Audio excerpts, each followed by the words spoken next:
आज अलवर में पूर्व केंद्रीय मंत्री जितेंद्र सिंह एवं सामाजिक न्याय एवं अधिकारिता एवं कारागार विभाग मंत्री टीकाराम जूली ने दोपहर 2 बजे इंदिरा गांधी स्टेडियम में दिव्यांगजनों को स्कूटी वितरण की।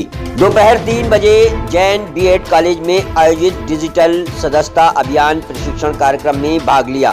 कार्यक्रम में मुख्य अतिथि भंवर जितेंद्र सिंह, पूर्व केंद्रीय मंत्री, भारत सरकार। कार्यक्रम की अध्यक्षता सामाजिक न्याय मंत्री कैबिनेट टीकाराम जूली, जिला प्रमुख बलबीर सिंह छिल्लर, नगर परिषद सभापति मुकेश सारवान, नगर परिषद उप सभापति, पंचायत समितियों के प्रधान, जिला कांग्रेस कमेटी के अध्यक्ष योगेश मिश्रा, जिला कांग्रेस कमेटी के डॉक्टर जीएस नरूका, पूर्व चेयरमैन प्रभारी एवं जिला महामंत्री, जिला कांग्रेस कमेटी अलवर प्रभारी, राजस्थान प्रदेश कांग्रेस सेवा दल, पार्षद, नगर पालिका गोविंदगढ़, अलवर जिला प्रशासन के जिला कलेक्टर नन्नू मल पहाड़िया, सामाजिक न्याय विभाग के डीडी सामाजिक कल्याण विभाग के उप निदेशक, चिकित्सा विभाग के सीएमएचओ ओम प्रकाश मीणा, समस्त जिले के आला अधिकारी, जिला कांग्रेस कमेटी के जिला पदाधिकारी, जिला पार्षद, नगर परिषद के पार्षद एवं कार्यकर्ता एवं नेता मौजूद रहे।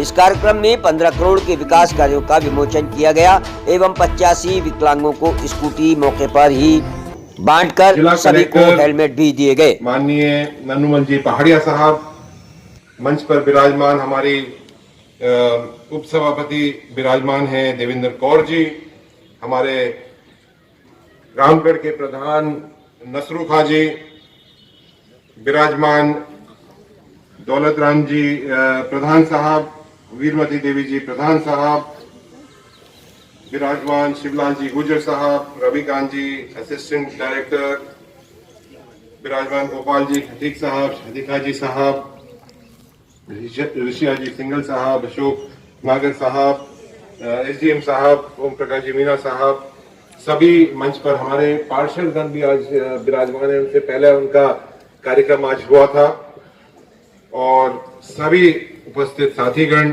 मीडिया के भी सभी साथीगण, जूली जी ने सारी बातें आपके सामने रखी, सारी योजनाओं के बारे में बताया। माननीय अशोक गहलोत जी ने जो आप सबों के लिए योजनाएं लाए हैं उसके बारे में बताया। मैं बैठे बैठे वहां जब उनका उद्बोधन चल रहा था तो मैं सोच रहा था कि इतनी सारी पार्टियों की सरकार रही है,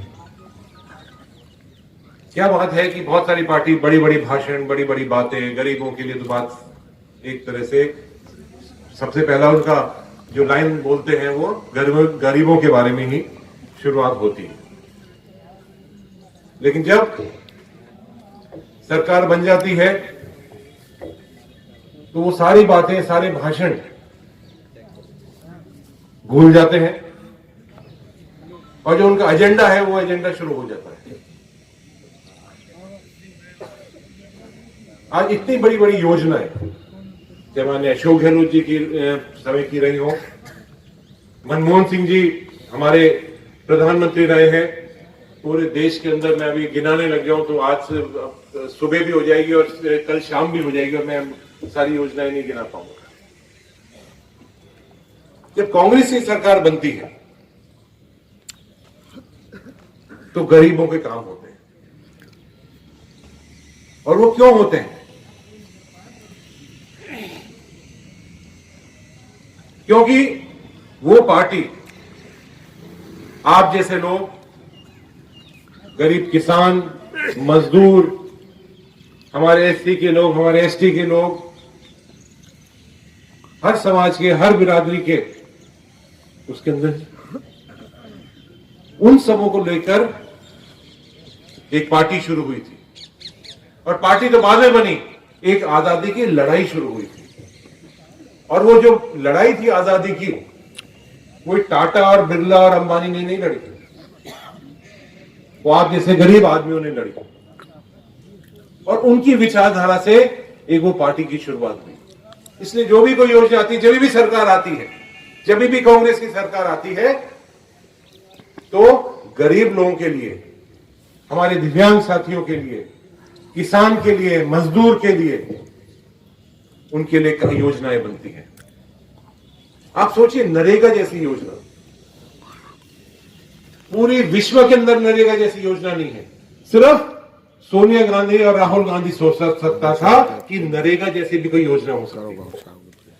किसी के दिमाग में सोच भी नहीं था कि नरेगा जैसी योजना कभी लागू भी हो सकती है। कर्जा माफी की योजना होती है तो सिर्फ डॉक्टर मनमोहन सिंह जी उसके बारे में सोच सकते हैं। मेरे बुजुर्ग बहुत सारे साथी यहां विराजमान हैं। इंदिरा आवास योजना एक शुरुआत हुई थी। आज तक जो हम गांव गांव में जाते हैं और कहीं कच्चा पक्का मकान दिख जाता है हमें, और जो बुजुर्ग आदमी वहां बैठा है वो मिल जाता है, बूढ़ी माई बैठे मिल जाती है, तो वो इंदिरा आवास योजना का उसको मकान आज से 30 साल पहले मिला होगा। और आज की सरकार जो बनी हुई है केंद्र के अंदर, वो सिर्फ ये सोच सकती है कि अंबानी को, अडानी को कितने एयरपोर्ट दिए जाएं, कितने हाईवे दिए जाएं, कितने शिपिंग यार्ड दिए जाएं, राफेल का कॉन्ट्रैक्ट अपने जो खास मित्र हैं उनको किस तरह से दिया जाए, बंदूकों का कॉन्ट्रैक्ट किसको दिया जाए। आप पिछले 5 साल की सरकार, 7 साल हुए इस सरकार को, और इस सरकार ने पिछले 7 साल के अंदर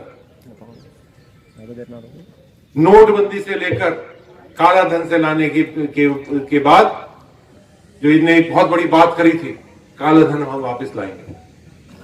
कौन सा काला धन वापस आया?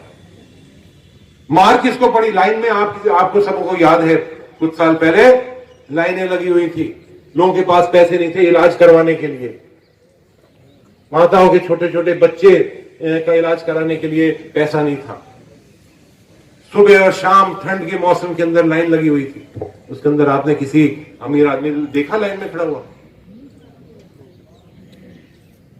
सारा का सारा हमारा व्यापार खत्म हो गया पूरे देश के अंदर। जीएसटी लाकर उसको छोटे व्यापारी को मार दिया। फायदा किसको हुआ इसका? इसके पीछे बहुत, मैं आपको कहना चाहूंगा, मेरे नौजवान साथी बैठे हुए, इसके पीछे एक एक जो फैसला होता है उसके पीछे एक राज है। नोटबंदी से किसको फायदा हुआ उसके पीछे एक राज है। जीएसटी लागू करने से किसका फायदा उसके पीछे भी एक राज है।